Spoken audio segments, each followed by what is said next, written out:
Hola trotamundos, bienvenidos, bienvenidas a Un Gran Viaje. Soy Pablo Strubel, autor de la web y el libro Cómo preparar un gran viaje y organizador de las jornadas de los grandes viajes. Y en este podcast quiero compartir la experiencia y aprendizajes de gente que ha hecho increíbles viajes de varios meses o años. ¿Empezamos?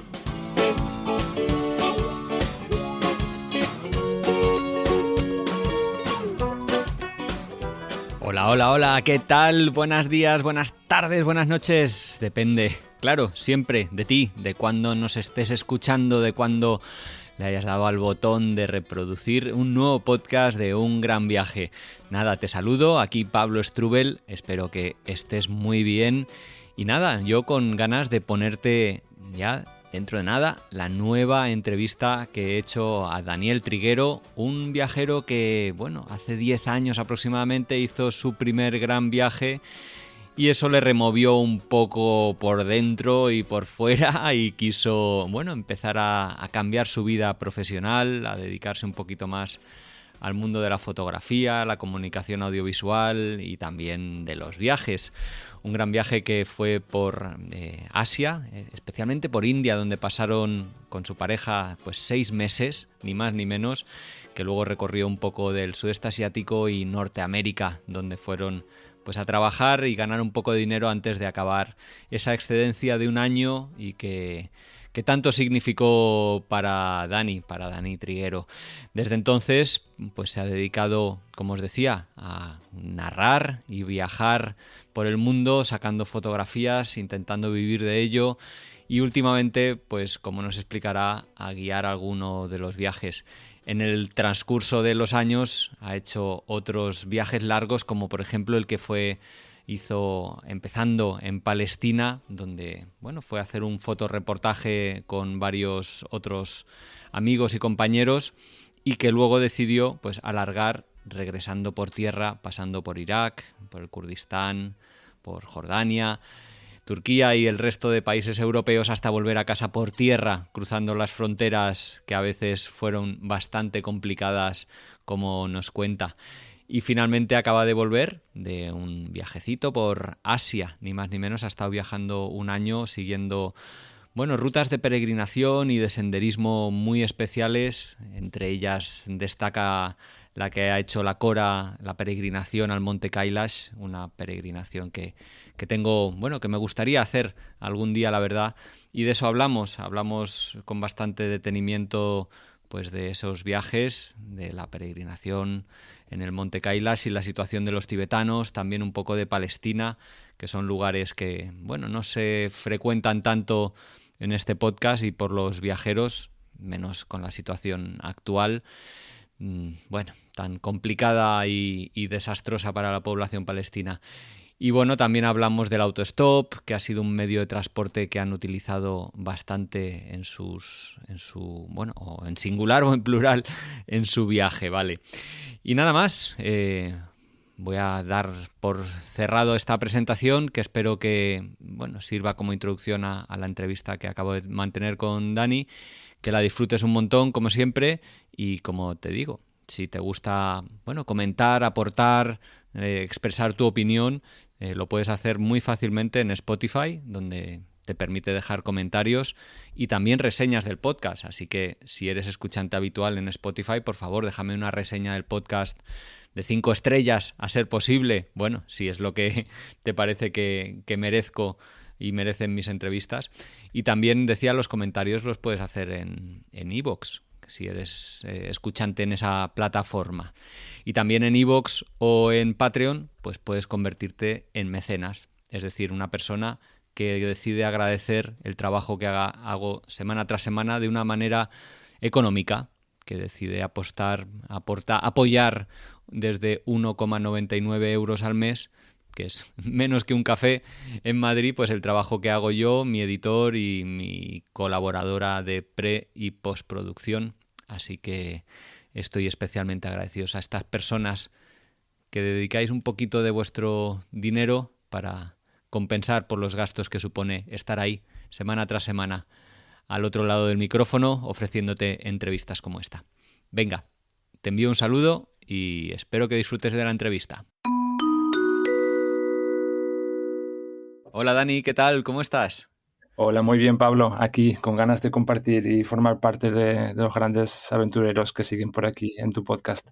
Bueno, pues me hace muchísima ilusión y gracias por enviarme ese email pues para presentarte y proponer hoy charlar de viajes. Y es que la verdad, cuando me has estado contando un poquito de tus grandes viajes, y hablo en plural, pues veo que hay mucha tela que cortar. Y si te parece, vamos a empezar. Bueno, si te parece, empezamos con una presentación que te pido que hagas. ¿Quién es Dani Triguero? Pues soy un viajero.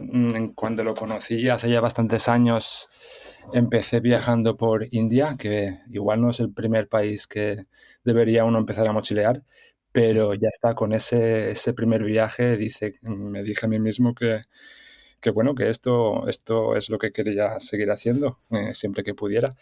Y ahí continué haciendo viajes y viajes y lo que decimos muchos mochileros o viajeros, lo que sea, eh, que nos gusta hacer los viajes cada vez más largos. Y ahí empecé hace ya casi 7 10 años ya, uno de estos grandes viajes que fue empezando con la India.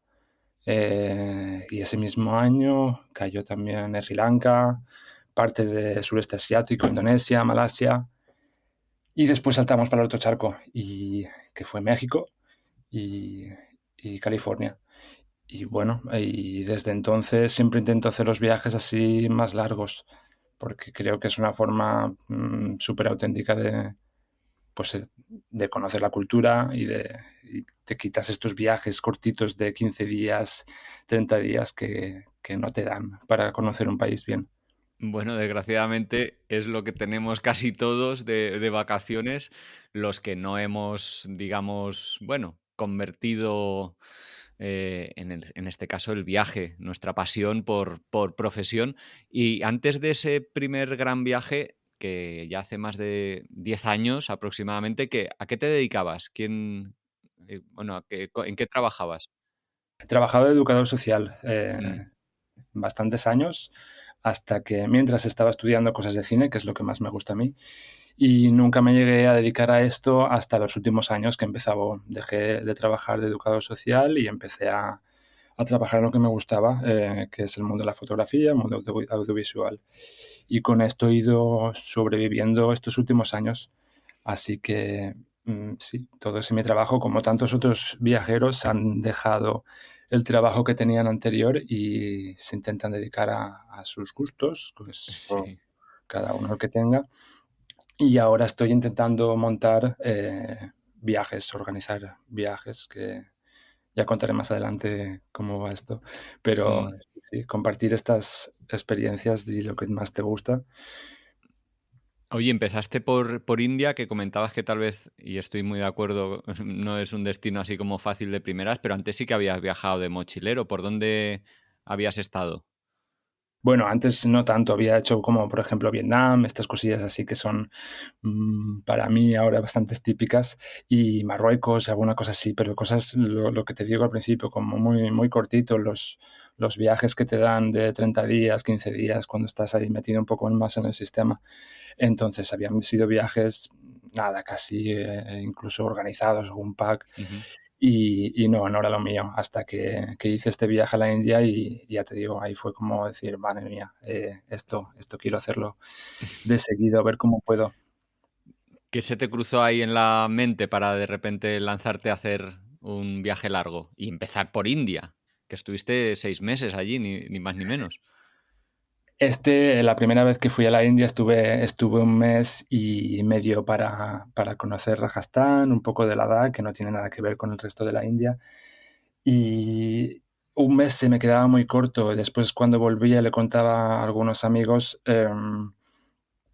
no veía normal esto de que yo quisiera viajar más tiempo, Mm. hasta que cuando empecé a hacerlo y empecé a conocer a grandes viajeros que seguían haciendo estas cosas de alargar tanto el viaje, y veía que no era el único que lo hacía, y veía no sé, que es la forma más auténtica, es cuando tú dejas de coger un avión y llegas a un aeropuerto y esta es tu primera entrada a un país, es, no me parece nada auténtico. Y cuando estás viajando así largo y cruzas una frontera aunque no sean fáciles de cruzar, me parece que tienes esa forma de conocer poquito a poquito más un país.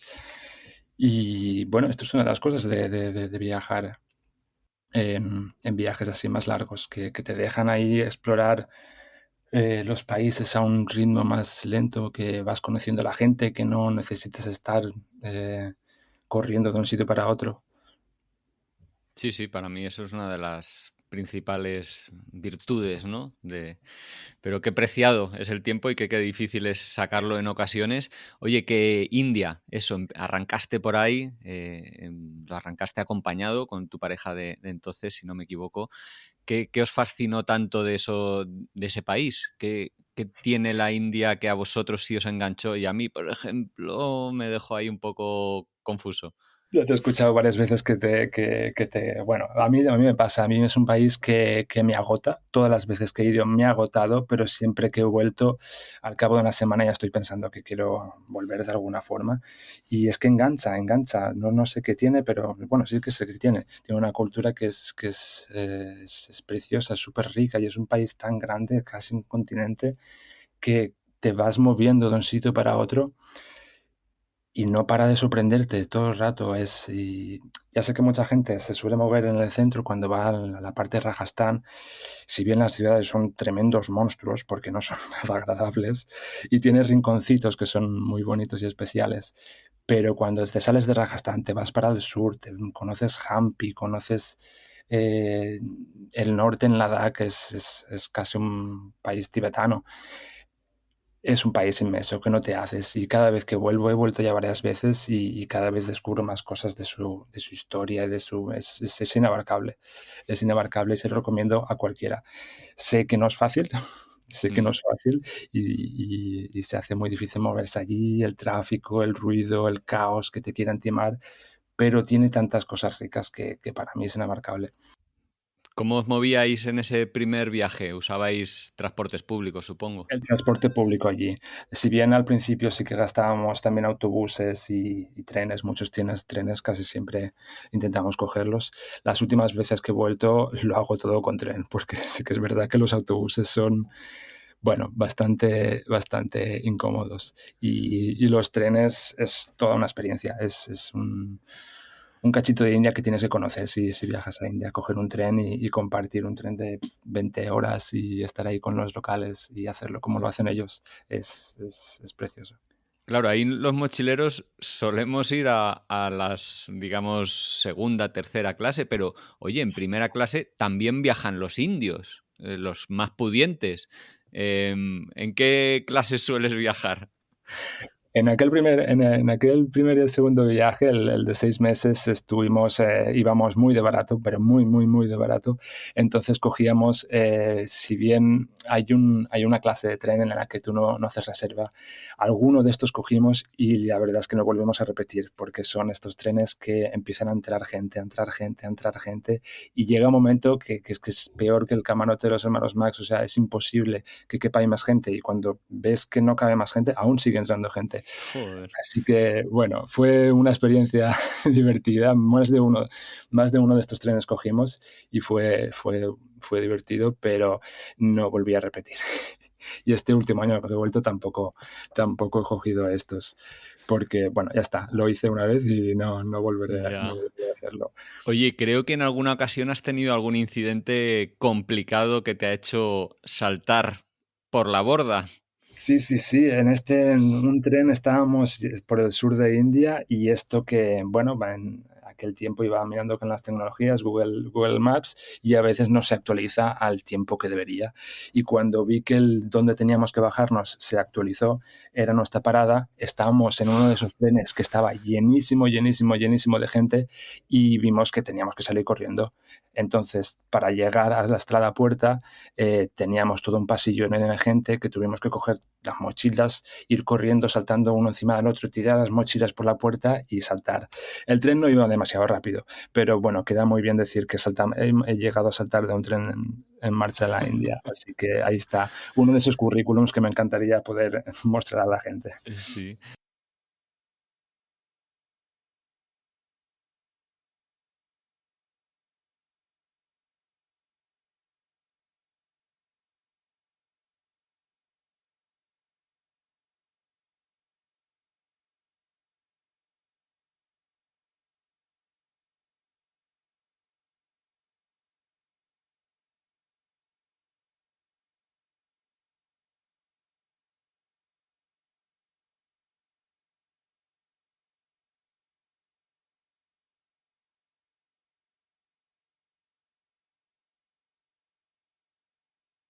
Dani, la primera vez esta que estamos hablando de este gran viaje que arrancó en India hace ya 10 años por ahí, ¿en qué, y has estado muy recientemente por allí, ¿en qué notas que haya cambiado este país a lo largo de este tiempo? Pues sí que he notado, hay una cosa que he notado, en aquel momento las redes sociales, Instagram y tal, no, o sea, ya estaban ahí, por supuesto, pero creo que no habían llegado a usarse tanto. Entonces sí que he notado mucho que la gente joven, al poder ver, sí, al poder ver cómo es la gente en otros países, he visto a la gente joven mucho más, por decirlo, occidentalizada, pero no sería la palabra correcta. He visto que en las parejitas jóvenes se muestran más en público.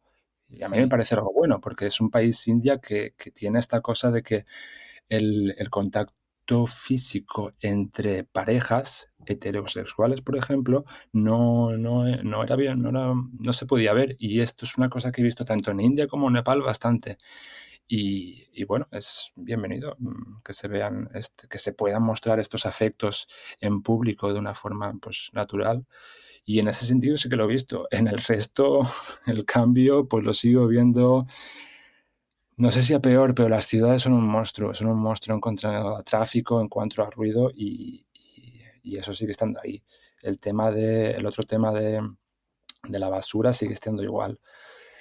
Entonces, no, salvo el cambio con la gente joven, no he visto muchos más cambios. Si bien muchos indios te siguen diciendo que el tema de castas es algo que está ya obsoleto, no es verdad. O sea, tú con un ya. poco que viajes por India, sigues viendo que el sistema de castas sigue estando ahí.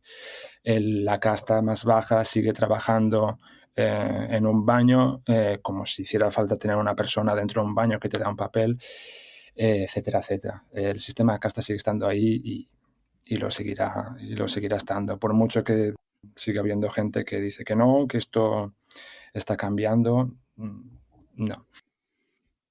Sí, a mí esa es una de las cosas que más me dolieron, ¿no? El constatar todo eso y verlo. Realmente es, bueno, esa discriminación que hay de unos a otros, ya no es solo la económica, ¿no? Es la racial, la étnica, en fin. En el norte de la India no tiene nada que ver con el sur. ¿Qué zonas disfrutas más?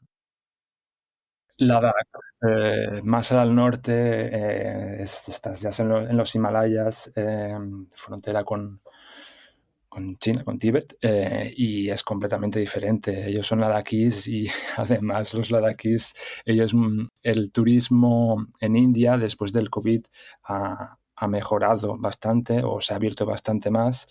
Hay más clase media, digamos, de alguna forma, y viajan más a otras partes de India. Y los ladakís reniegan bastante incluso de los indios que vienen a sus bonitas montañas bueno, pues a un fin de semana o a viajar ahí unas semanitas, y reniegan bastante de los indios de su propio país, porque, bueno, siguen siendo pues eso, que no respetan mucho, que son muy ruidosos y etcétera, etcétera. Mm, Es completamente diferente, es un país, una región, la de aquí, que es lunar prácticamente, por decirlo, los paisajes, y, y un ritmo diferente. Ellos son un amor. Yo cada vez que voy, vuelvo para Ladakh porque es un sitio bastante único. Y además es muy fácil moverse por allí, puedes hacer autostop, eh, puedes entrar a todos los monasterios, no así como en el Tíbet, que es una zona bastante restrictiva. mm. Oye, estuvisteis 6 meses. ¿Cómo se queda uno después de estar tanto tiempo en ese país? Luego fuisteis a Sri Lanka, Indonesia, Malasia, en fin, eso os debió parecer unas vacaciones o casi aburrido, diría yo. Exacto, nos pasó que teníamos en aquel tiempo el visado de India, cosas burocráticas absurdas que tiene este país, tenías que salir como un mes fuera y volver a entrar. Entonces nos fuimos a Sri Lanka, y lo que me acuerdo en ese momento es que cuando salimos a Sri Lanka íbamos con el chip de nos quieren timar, nos quieren sacar dinero. Mm. Y enseguida, a los pocos días de estar en Sri Lanka, vimos que no, que teníamos que rebajar, no por decirlo esta agresividad, pero es estar al tanto, porque no, la gente de Sri Lanka son un amor, no tienen nada que ver. Y bueno, el ritmo de Sri Lanka es súper tranquilo. Entonces, sí, sí, eso fue, las primeras días fue como cambiar el chip enseguida y nada, disfrutar de Sri Lanka, que es un país preciosísimo. No lo hicimos alquilando tuk-tuk, estuvimos moviéndonos con transporte público, que era bastante divertido, y salimos enamorados de ese país, es precioso, sí, sí, pequeñito y increíble. Luego de Sri Lanka fuisteis a Indonesia y Malasia, pero de repente saltasteis el charco, os fuisteis a Estados Unidos. Que digamos, itinerario tan cambiante estaba previsto. ¿Cuál era la idea de ese primer gran viaje? Estaba previsto. Teníamos que recuperar dinero de alguna forma y la forma de hacerlo fue irnos a California a trabajar con lo que en aquel tiempo y antes era bastante mejor, em, era ir a cortar, hacer trimming con la marihuana. ¿Qué es Entonces, eso? era ir a cortar marihuana a granjas de California y Ahí va. con eso en aquella época o unos años antes pagaban bastante, bastante, bastante bien y te podías sacar una buena cantidad en pocos meses y bueno, y seguías ahí viajando. Y era bastante común entre italianos, franceses, españoles y bueno, y Claro, allí es legal, ¿no? Entonces hay plantaciones agrícolas, se podría decir. bueno, medio legal, medio Ah, legal. Tuvimos una entrada un poco turbulenta en el aeropuerto, bastante agresiva, pero bueno, ¿por la qué? conseguimos pasar. Pues la gente de aduanas, como Ah, sabían que iban muchos españoles y franceses, pues te paraban, nos separaban, nos cogían los móviles y te interrogaban ahí en plan película norteamericana que estáis haciendo aquí, bla, bla, bla, bla, bla, y todo eso. ya. Bastante agresivo por su parte, evidentemente. Estás entrando en un sitio como Norteamérica y era la época, los primeros años de Trump, así que imagínate. Y bueno, conseguimos pasar, pero fue bastante turbio. Mm. Y nada, ya está. Después, cuando entramos allí, fue bastante divertido. Estuvimos conociendo un país como este de una forma diferente, porque no íbamos a visitar sitios ni monumentos y estuvimos en California pues trabajando y, y conociendo a gente local, muy local de Sí. allí y fue muy divertido. ¿Recuerdas alguno de esos personajes o momentos de aquella época que te nota una sonrisa en la boca cuando lo decías? Sí, sí, sí, es que fue muy divertido porque teníamos que hacer autostop. A veces la forma de conseguir contactos era hacer autostop y así nos podíamos conocer algún granjero y con ellos pues trabajar después. Y hubo varias gente que era bastante curiosa. Por ejemplo, nos encontramos a unos que, bueno, ya cuando subimos al coche vimos que era un poco turbio todo, pero seguimos ahí con ellos un rato. Y teníamos al conductor a nuestra izquierda que nos iba hablando y contando cosas y a su mujer, una mujer de estas norteamericanas extremadamente grande, por decirlo de alguna forma, y todo lleno de trastos. Cuando ya fue hablando más el conductor y ella, nos acabamos dando cuenta de que, yo no me acuerdo si era él o ella, que acababan de salir de la cárcel Ostras. y que esa casa, ese coche era su casa, perdón, que lo he Ahí dicho va. mal. Y bueno, él me pidió en un momento que me fuera liando un peta, que él quería fumar, mientras la mujer nos iba pasando galletitas de estas redonditas saladas, mientras tenía un bote de spray como estos de la nata que echamos aquí, que conocemos aquí en España para echar la nata en las fresas, Sí. por ejemplo, en la que tenían queso cheddar en el bote Ahí este. va. Sí, Welcome to Norteamérica. Hola. Estuvimos un rato más con ellos y por suerte ya nos dejaron en una curva y seguimos nuestro camino. Fue Ya. bastante divertido. Sí, pero un poco, bueno, si de repente el conductor empieza a liarse un porro y a fumar, ostras, es hasta peligroso.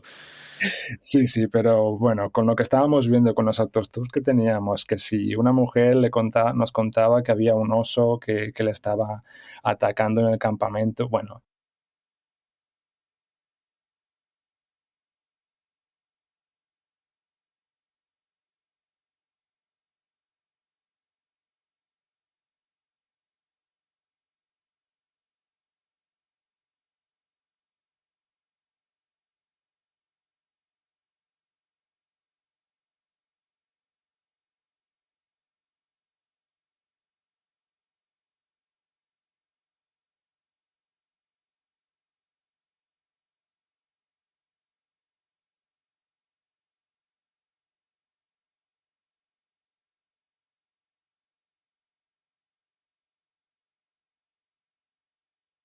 que venía de comprar no sé qué artículo para ahuyentar a los osos. Joder. Bueno, otras realidades que viven allí en California. Sí, lo del autostop, ¿por qué lo empezasteis? ¿O por qué viajabais en autostop? ¿Por una cuestión económica? Parte por económica y ahí empecé prácticamente a hacer estas cosas de autostop y desde entonces siempre lo he acabado manteniendo porque me parece una forma súper auténtica de conocer a la gente local y aparte la gente que te acaba cogiendo son súper auténticos o te dan ahí historias como esta de California. Sí, empezaba por una cosa económica y ya te digo, lo he seguido manteniendo hasta el día de hoy con todos mis viajes. Es, bueno, si bien tengo las facilidades de que yo soy un hombre y eso ayuda, pero sí, siempre me he encontrado mm, bastantes buenas historias y muy buena gente. Oye, ¿qué trucos o, bueno, qué consejos le podrías dar a alguien? Aquí, bueno, el autostop en general está visto como algo peligroso y no sé si tendrías algún consejillo para alguien que tal vez en un viaje futuro se quiera animar a probar el autostop. Pues yo le diría que lo haga, que, evidentemente, que tire para adelante. Si bien esto, además, no sé si lo escuché en un podcast tuyo, y esto yo lo he empezado a hacer ahora. Yo siempre voy con la cámara, que soy fotógrafo y me encanta, y ahora sí que intento hacer autostop con la cámara colgada de mi brazo, porque creo que eso puede ayudar bueno, a gente a que confíe un poco más. Em, pero consejo, diría que para adelante, al final tener un poco de intuición y yo nunca he tenido malas experiencias con esto del autostop. Si bien me falta moverme más por otros países, me han contado muy buenas cosas de Sudamérica, que es súper fácil moverse con autostop y, y poco más, que se anima la gente, que es una forma bastante auténtica. Eso sí, siempre te hace falta tiempo porque si vas con estos viajes de 15 días, 30 días, igual no tienes tanto tiempo para dedicarle a autostop, que a veces estás un rato esperando que te coja alguien. Bueno, fíjate que yo diría que no necesariamente hace tiempo, pero tal vez hace falta tiempo, pero tal vez hay que cambiar un poco el enfoque del viaje. Igual en sí mismo, el hecho de viajar en autostop ya es el viaje en sí mismo, ¿no? O sea, que tal vez se puede plantear un viaje de una semana o de 2 semanas en autostop, pero eso sí, sin objetivos, porque yo las veces que he hecho autostop, pues muchas veces no sabes en qué ciudad vas a acabar, cuánto tiempo vas a tardar en llegar a un sitio u otro. Entonces, bueno, yo creo que sí que es factible hacer un viaje corto en autostop, pero eso sí, sin una meta de quiero ver esto, esto, esto, esta ciudad, esta otra, porque es que tal vez no vayas a poder cumplir ninguno de esos objetivos y sea frustrante. Un plan así sería ideal, en el que no dices, mira, quiero ver esta ciudad, no, tengo 2 semanas, voy a hacer autostop a ver hasta dónde llego. Eso sería ideal. Y al final tendrás 2 semanas de aventuras completamente improvisadas. Yo es que lo digo porque, por ejemplo, claro, cuando haces un viaje largo, que estás un año viajando o varios meses, de repente dices, joder, es que ahora irme de viaje una semana, no sé si voy a saber hacerlo. Y dices, hombre, sí, simplemente pues viajas a otro ritmo, intentas ver menos cosas, ¿no? Como que te cambia la manera en que viajas, el hecho de haber hecho un viaje largo. No quiere decir que no puedas hacer viajes largos o viajes cortos únicamente, ¿no? Pero como que cambias el enfoque del viaje, al menos esa es mi experiencia. Ojalá más gente se anime a hacer estas cositas. Oye, el viaje, este primer gran viaje, lo haces, como decías, en pareja. ¿Cuánto dura y por qué lo acabas? Acaba en México, si no me equivoco, ¿no?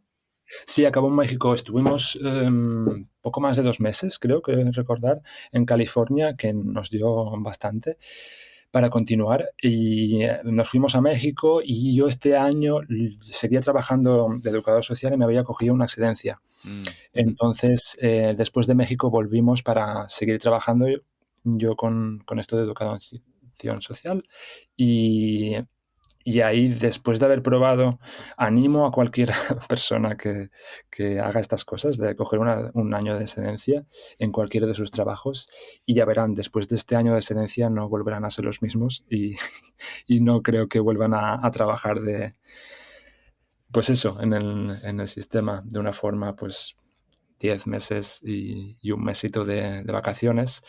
Así que animo a cualquiera que se coja excedencias para probar viajes largos. Oye, pero dices esto puede asustar a alguien, no van a ser el mismo. ¿En qué te ha cambiado a ti el hecho? Digo personalmente, no ya las ganas de querer viajar, pero ¿en qué te ha cambiado el hecho o en qué te cambió aquel primer gran viaje? Bueno, pues cambiar los ritmos, intentar hacer un ritmo más lento de vida. Sí, cuando estás en un trabajo ahí en el sistema en el que tienes que estar trabajando 5 días a la semana, 40 horas a la semana, pues em,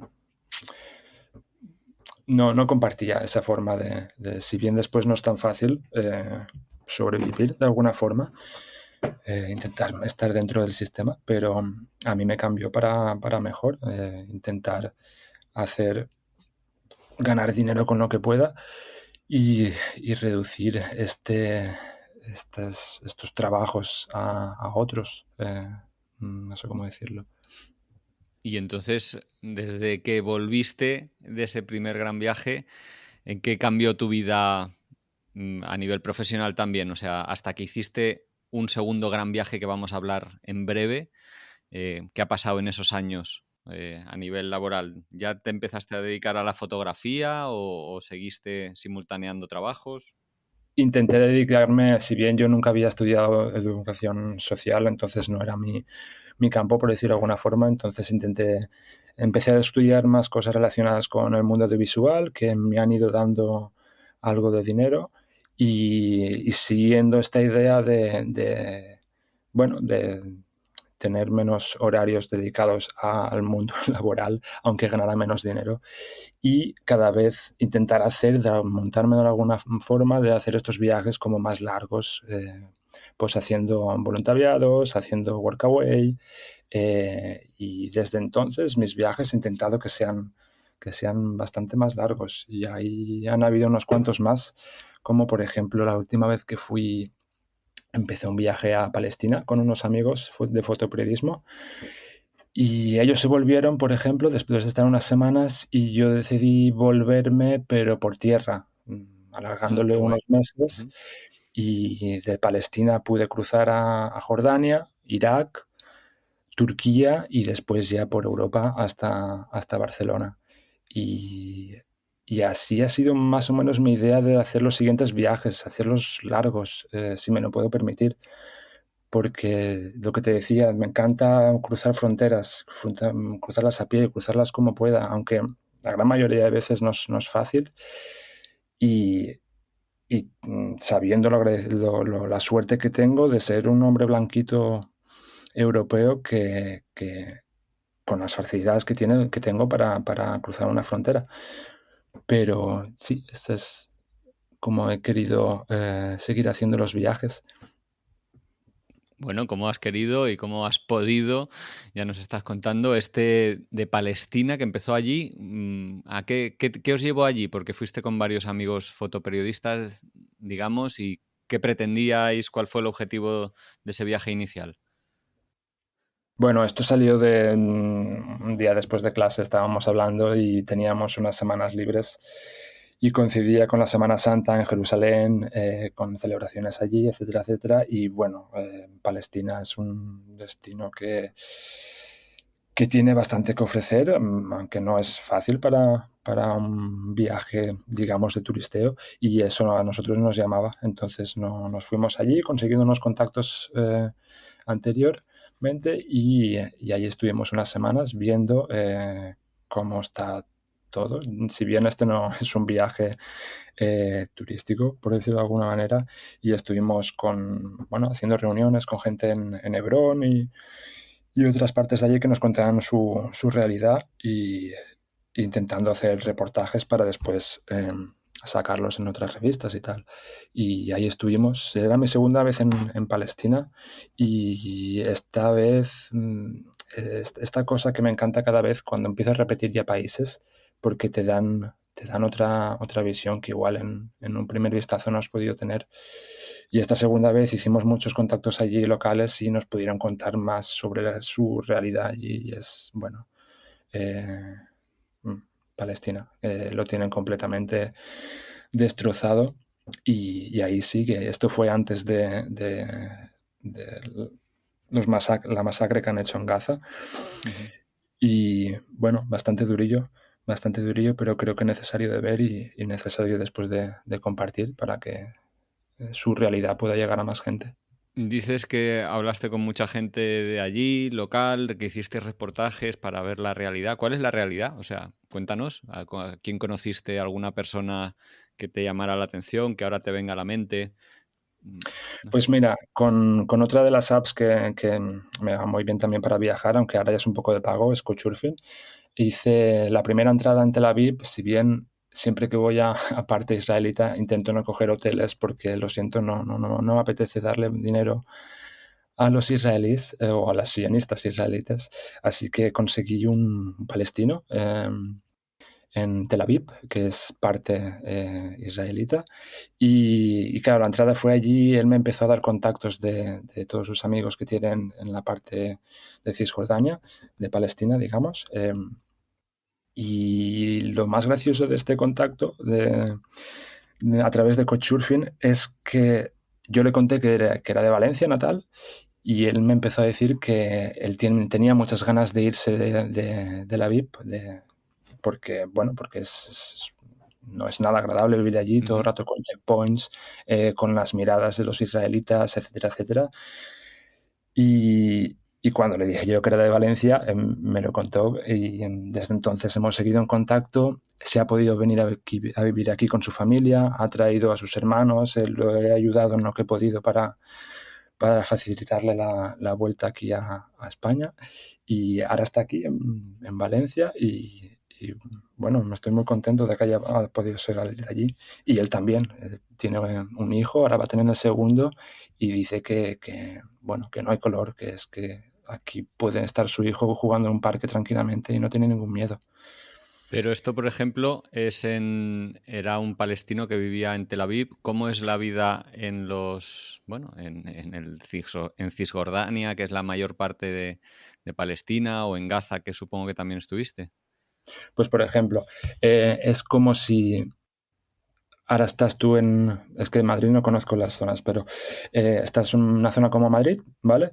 En el que tienes todo lleno de bares, tienes todas las facilidades, todo es súper moderno, digamos, y de repente coges un autobús en el que en 30 minutos tú puedes cruzar un muro que han construido ellos y ya has cruzado y cruzas a la parte de Palestina y bueno, ya no tienes todas estas facilidades, simplemente hay casas, bloques de casas en el que son bastante rudimentarias porque evidentemente no les dejan entrar ningún tipo de ayuda y ahí tienes esta gran diferencia dividida por un muro que, bueno, lo tienen completamente vigilado, normalmente vigilado por adolescentes con ametralladoras, que, bueno, ellos deciden de si los palestinos pueden cruzar a la otra parte, a la parte israelita, bueno, para trabajar o lo que sea. Bueno, yo me estuve moviendo bastante haciendo un reportaje por el muro y daba bastante pena porque yo podía cruzar el muro fácilmente con mi pasaporte español, pero ellos no tienen esa facilidad, tienen unas tarjetas y depende cómo pilles al soldado ese día, pues te deja pasar o no te deja pasar. ¿Y de qué vive la gente? ¿Cómo es la economía allí? Porque es agrícola, viven, no sé, del comercio, todo está controlado por Israel, si no me equivoco. Exactamente. De hecho, hasta ciertos impuestos se siguen yendo para Israel, para la parte israelita. Mucha gente tiene los campos, tiene que cruzar el muro para seguir trabajando en los campos. Mucha gente tiene que cruzar el muro, los checkpoints estos para ir a trabajar en hospitales o otros lugares. Bueno, es una ocupación y lo tienen totalmente controlado. Da bastante pena. Pero sí que es verdad que en la primera vez que fui a Palestina vi que se los iban a comer totalmente los israelitas, pero esta segunda vez que me he movido, he estado más con los locales, veo que no es posible, es imposible. Que es imposible el qué. Es imposible que los acaben expulsando, porque los palestinos tienen esta cosa tan profunda, es que es su tierra. Ahora hace poco, cuando hicieron el alto el fuego, uno de los altos fuegos que han hecho en Gaza, ves cómo siguen volviendo a una zona totalmente destrozada y que van a seguir construyendo ahí porque esas son sus tierras. Entonces, yo creo que no van a poder con ellos. Bueno, de Palestina emprendiste el regreso, pero como dijiste, por tierra, supongo que ahí pasar los controles fronterizos debe ser complicado, ¿no? Por lo que decías, a pesar de tu pasaporte y tu piel. Sí, exactamente. Siempre acaban haciendo preguntas. Hubo la primera vez que fui, crucé a Jordania para ir a Petra y a algunos sitios más. Y esa vez, el verano anterior, había estado en Irán. Evidentemente, Irán es un país árabe que no son muy amigos de los israelitas y me estuvieron haciendo un montón de preguntas.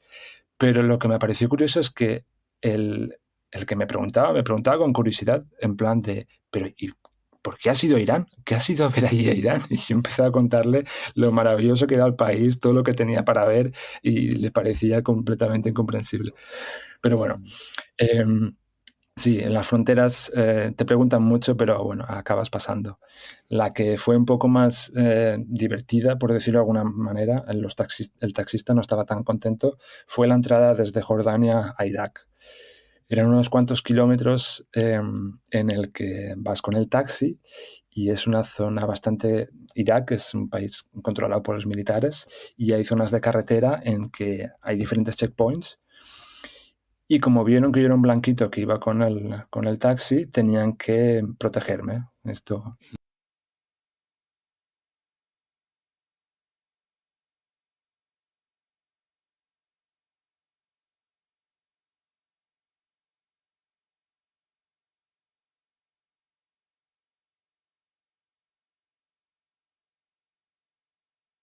Entonces, durante, yo qué sé, no sé si fueron 150 kilómetros o así, cada 30 kilómetros tenía que venir el convoy de un checkpoint para acompañarnos todo el rato. Y así continuamente hasta llegar a la ciudad de Bagdad. Al principio parecía divertido, pero el taxista empezaba ya cada vez a enfadarse de cada vez que teníamos que esperar el siguiente convoy para venir y para protegernos durante el camino. Bueno, un show, la verdad. Al final de un trayecto que debería ser corto, se alargó bastante.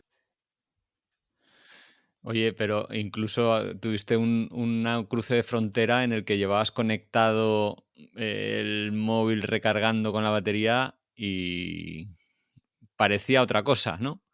Uy, sí, esto es una de las realidades de Palestina. Por ejemplo, hay pueblitos y calles en carreteras que las cortan solo para el tráfico de los israelitas.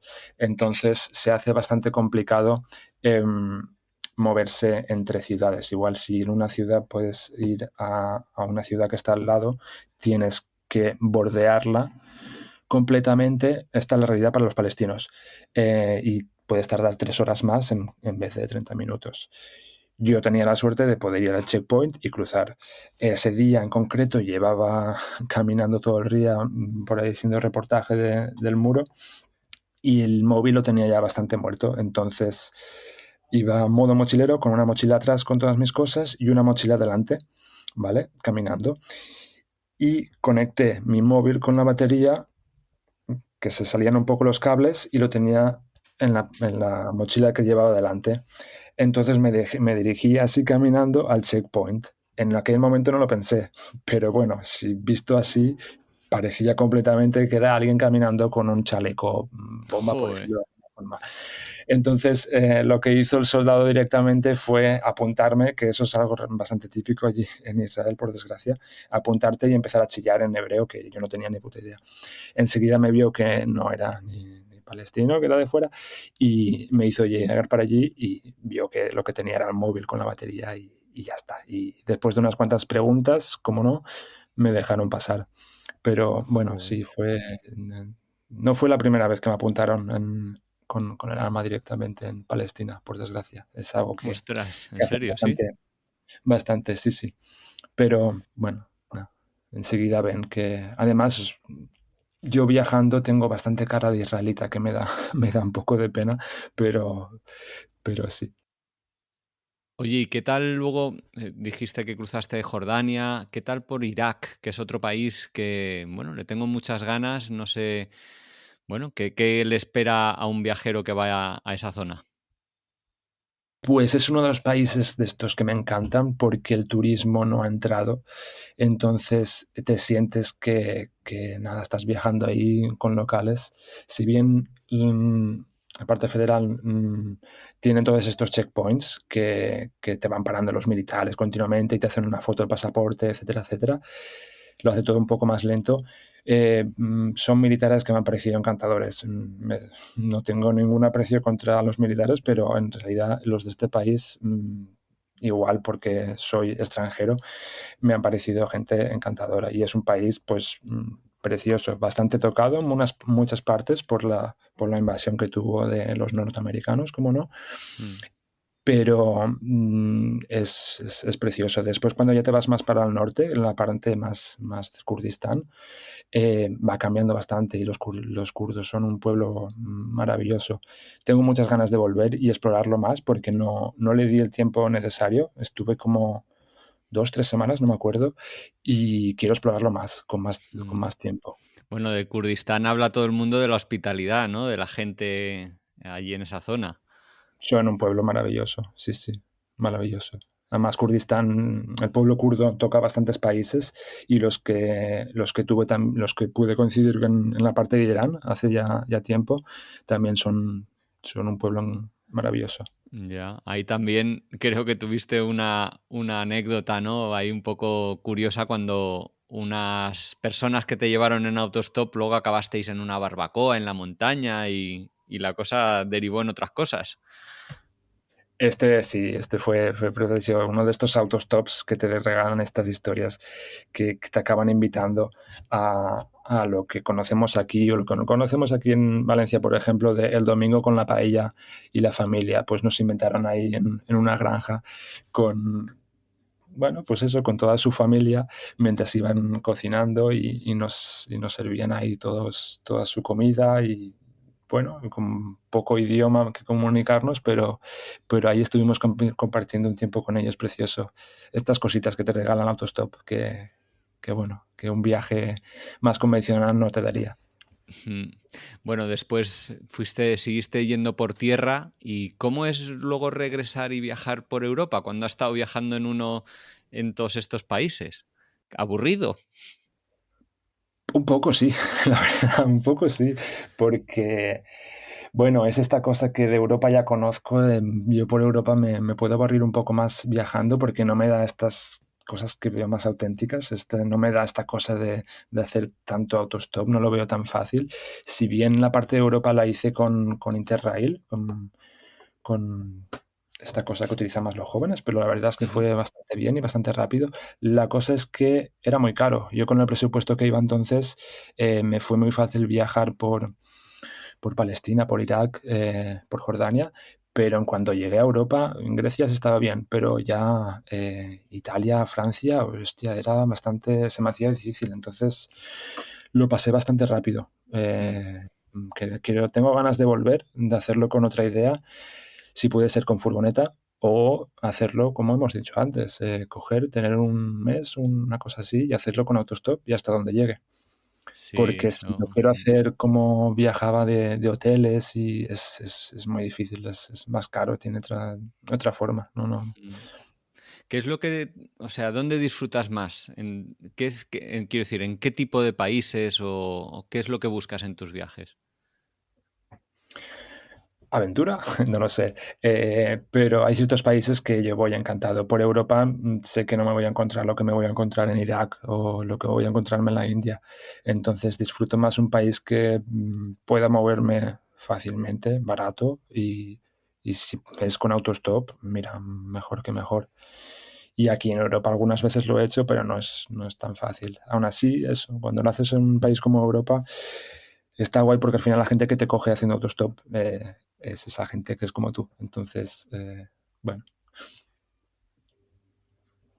Muy atractivo, sí, y muy enriquecedor sobre todo, aunque bueno, luego con el autostop a veces el problema es la comunicación, ¿no? Que subes con gente que luego es muy difícil comunicarse. ¿Cómo lo haces tú? Pues normalmente algo de inglés puedes hablar. Sí que me ha pasado alguna vez que no hay nada de comunicación. En la DAC este año he hecho bastante autostop y a veces me paraban, me llegó a parar un alto mando militar que yo cuando subí al vehículo no me lo creía. Estaban ahí todos con sus medallas y acababan pidiéndome fotos con ellos y todo, como es normal en India. Y sueles chapurrear en inglés.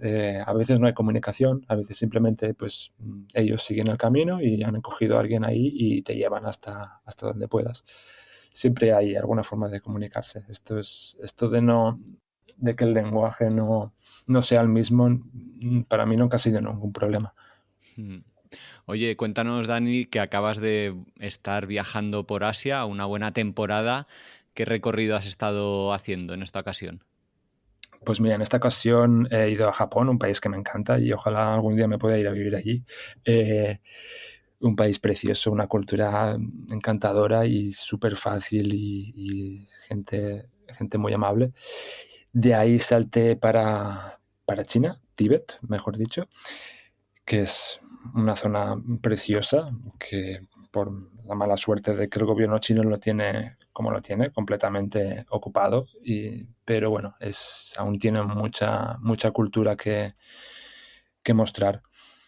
Y después he seguido por mi querida India, como no, sobre todo por Ladakh. Este año he podido explorarla en diferentes épocas del año. eh, y, y Nepal, evidentemente. En Nepal, yo que soy un amante de la montaña, no podía faltar en este año de viaje.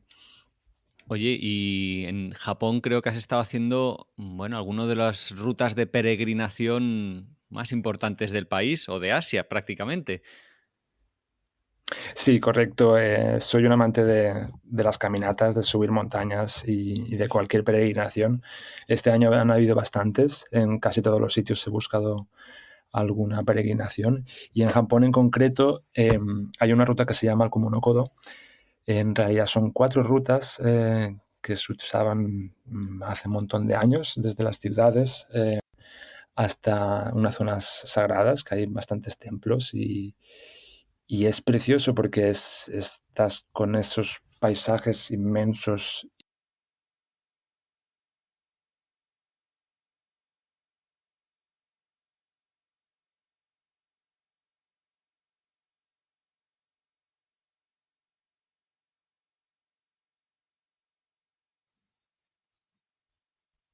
que cualquiera que sea amante del cine de Hayao Miyazaki verá porque hace esas películas con esos paisajes tan verdes, con esa... Tiene una cultura que se llama el sintoísmo y el sintoísmo no tienen son monoteísta, Ujú. entonces eh, su amor es por la naturaleza, digamos, y lo ves en cada sitio que estás ahí caminando. Y yo le recomiendo a cualquiera que se anime a hacer el Kumano Kodo o la peregrinación de la isla de los 88 templos, que puedes hacerlo, es como, digamos, el Camino a Santiago de Japón, y puedes estar más de un mes recorriendo una isla preciosa y con todos esos templos que son una maravilla. ¿Cómo es el camino? O sea, ¿está marcado? ¿Hay alojamientos en la ruta? ¿O duermes en los templos? ¿Cómo es hacer una de estas peregrinaciones? La del Kumano Kodo está más preparada, sobre todo el Nakahetsu o Isetsu, y tienes lugares para dormir, que como suele ser Japón, son lugares preciosos y súper bien cuidados, y está bastante indicada, es algo fácil de seguir. Y, y la ruta de los 88 templos, esta, si bien no hay tantos lugares para dormir, es verdad que puedes dormir en los templos. Ujú. Y, y la verdad es que si te ven que estás haciendo la peregrinación, me han contado otros viajeros de que les han dejado dormir en casas y Japón está muy preparado para estas cosas y son muy amables. Entonces, eh, sí, te cuentas una amabilidad que te abre sus puertas y te ayudan a acabar estos peregrinajes. Qué guay. Oye, ¿es caro? Porque Japón tiene fama de ser carísimo. No sé hacer una de estas peregrinaciones si te deja el bolsillo tiritando. Por suerte, no es tan caro y me gusta que cada vez vayan más viajeros y se den cuenta de que Japón ya no es ese país caro, no, porque ahora mismo tú viajas por Europa y te aseguro que te vas a gastar más dinero que en Japón. En Japón la comida es baratísima. Si bien en Japón dormir puede ser un poco más caro, pero el alojamiento es encantador, es precioso, está súper bien cuidado y vas a estar cómodo y vas a descansar para el día siguiente. Así que recomiendo a cualquier persona que se anime a viajar a Japón, que no es un destino tan caro. El rollo es que no es tan caro porque España o Europa ha subido tanto de precio que desgraciadamente nos empieza a parecer barato países que antes eran caros, eso, como Japón. Me gustaría preguntarte ahora por el Tíbet, donde has estado participando en una peregrinación al Monte Kailash, que nos cuentes un poquito de ese lugar que, bueno, a mí me apetece mucho hacer algún día, pero bueno, cuéntanos un poco en qué consiste esa peregrinación y qué importancia tiene. Pues esta peregrinación se puede hacer en cualquier época del año, pero hay un momento del año que es bastante más bonita de hacer porque se realiza durante el Sakadawa, que es uno de los festivales budistas de las celebraciones budistas más importantes para ellos. Entonces puedes estar con millones de locales haciendo esta kora. Una kora es pues una circunvalación a un lugar sagrado y en este caso es el Monte Kailas.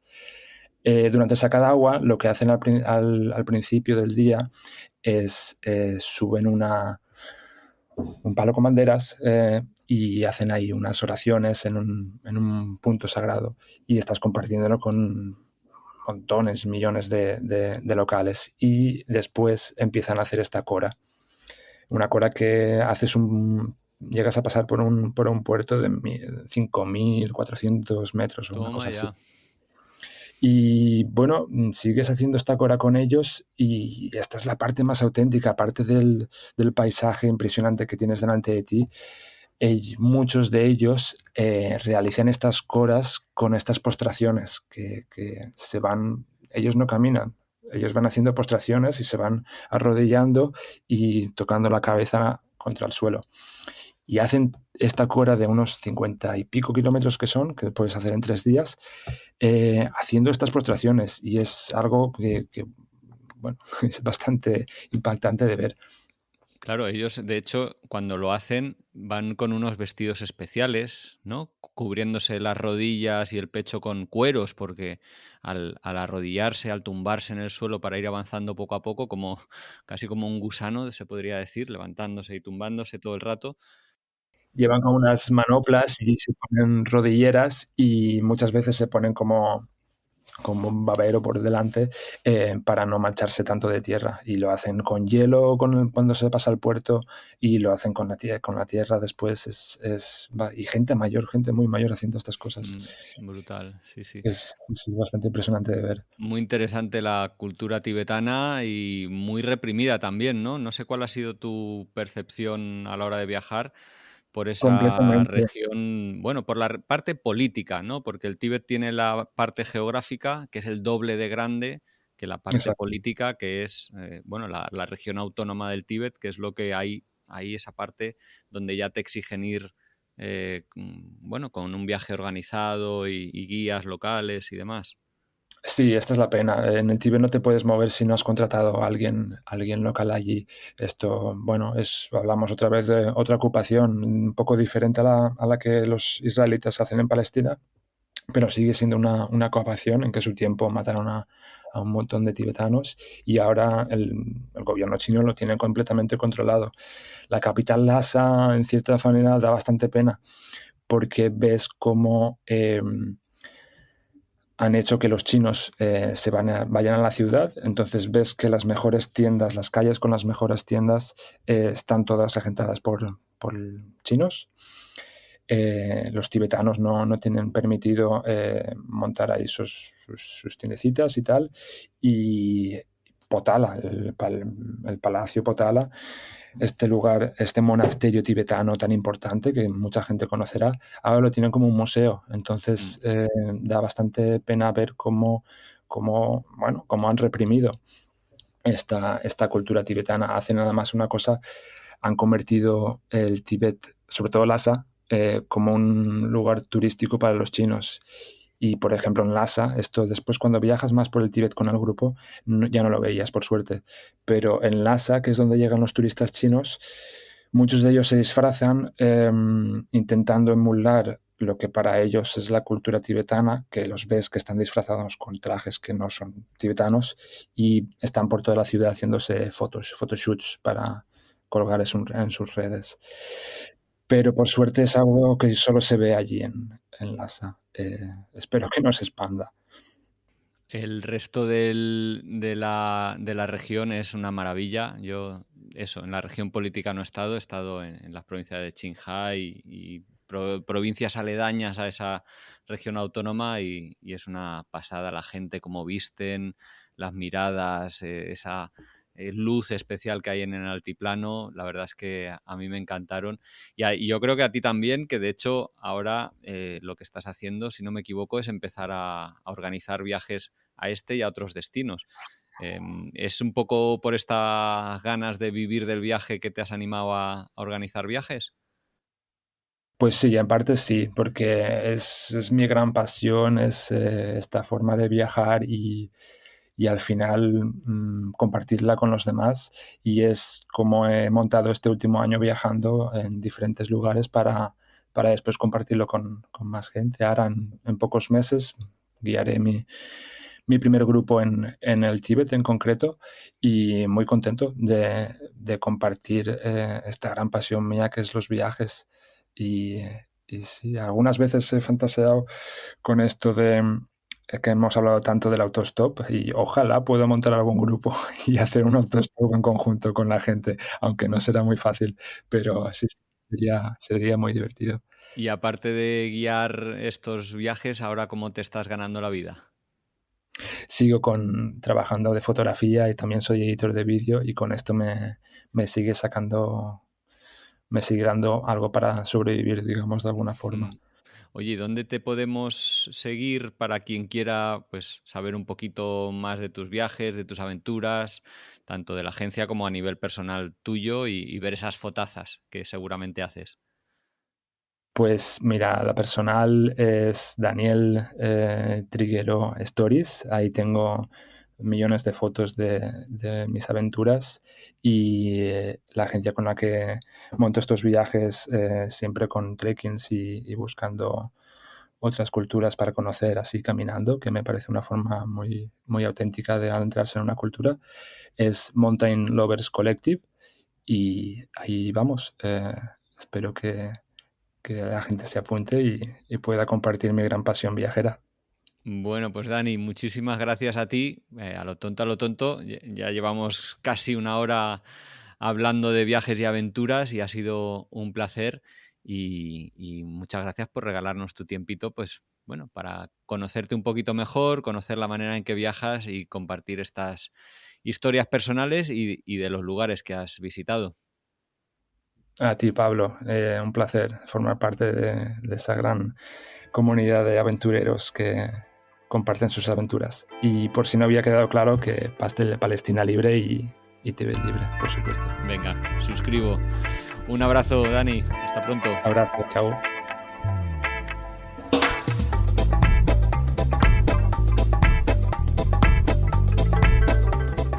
Y esto ha sido todo por hoy. Os quiero dar las gracias por haber escuchado hasta aquí. Si os ha gustado mucho, compartidlo, dadle al like o, bueno, poner cualquier comentario que os parezca relevante, porque eso nos da mucha energía y ganas de seguir adelante con este proyecto.